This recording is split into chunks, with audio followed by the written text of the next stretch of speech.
अस्सलाम वालेकुम व्यूअर्स, उम्मीद करता हूँ आप सब खैरियत से होंगे। मैं हूं डॉक्टर जावेद और आप देख रहे हैं डॉक्टर जावेद इन्फॉर्मेटिव। आज की वीडियो में हम एक इंतहाई अहम मसले पर बात करेंगे जिसकी वजह से हज़ारों मेहनती और डिजर्विंग स्टूडेंट्स का मुस्तकबिल जो है वो खतरे में पड़ जाता है। ये वीडियो खासतौर पर उन तलबा के लिए जो MBBS BDS में दाखिले के मुंतज़िर हैं और मेरिट सिस्टम की शफाफियत चाहते हैं। व्यूअर्स, मसला ये नहीं कि कोई तालिब इल्म मेरिट पर आ गया, असल मसला ये है ऑलरेडी इनरोल्ड स्टूडेंट जो एक साल से किसी मेडिकल कॉलेज में पढ़ रहे होते हैं, दोबारा MD कैट या एडमिशन प्रोसेस में अप्लाई कर देते हैं। जब उनका दोबारा मेरिट बन जाता है तो पुराना कॉलेज छोड़ देते हैं और नई मेरिट लिस्ट में दोबारा सीट ले लेते हैं। इसका नुकसान कैसे होता है? मान लें टोटल सीट्स जो हैं वो 3500 हैं और ऑलरेडी इनरोल्ड स्टूडेंट जो हैं 400 to 500 है। अब ये 4 to 500 जो है पहले 60 साल में भी एक सीट ले चुके होते हैं, दूसरे साल में भी एक नई सीट ले लेते हैं। नतीजा क्या निकलता है? तकरीबन 500 जो सीटें हैं वो इफेक्टिवली डबल कंज्यूम हो जाती हैं, सिर्फ आर्टिफिशियली मेरिट जो है ऊपर चला जाता है। और इसका सबसे बड़ा नुकसान किसको होता है?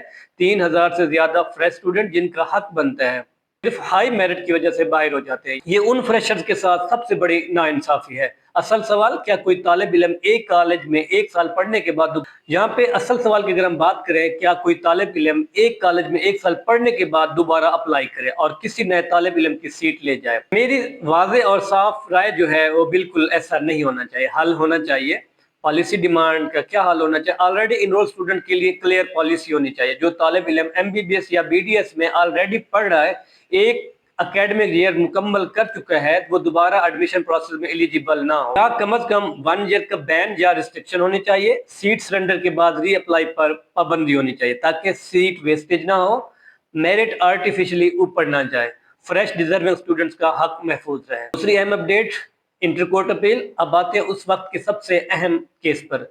यह case intercourt appeal Islamabad high court में सुना जा रहा है। इतलात के मुताबिक अगर आज इसका जो स्टेटस है वो चेंज नहीं होता तो पॉसिबली है वो कल उसका स्टेटस जो है वो चेंज हो जाए। ये फैसला जो है इंतहाई अहम होगा क्योंकि मेरिट मूवमेंट क्लियर होगी। ऑलरेडी इनरोल्ड स्टूडेंट के केस पर डायरेक्शन भी, कोई ना कोई डायरेक्शन भी मिल सकती है। फ्यूचर एडमिशन पॉलिसी है, उसका जो रास्ता है वो मुतय्यन हो सकता है। तुलबा के लिए अहम पैगाम, viewers, fake news, WhatsApp rumour, unverified screenshot, इन सब से दूर रहें। सिर्फ ऑफिशियल नोटिफिकेशन और कोर्ट डिसीजन पर यकीन करें। आखिर में मैं यही कहना चाहूंगा, ऑलरेडी इनरोल्ड स्टूडेंट को दोबारा अप्लाई ना करने दिया जाए। मेरिट सिस्टम के साथ जुल्म है और फ्रेश स्टूडेंट के हक पर डाका है। अगर आप भी फेयर मेरिट सिस्टम चाहते हैं, सीट वेस्टेज के खिलाफ हैं, डिजर्विंग स्टूडेंट के साथ खड़े हैं,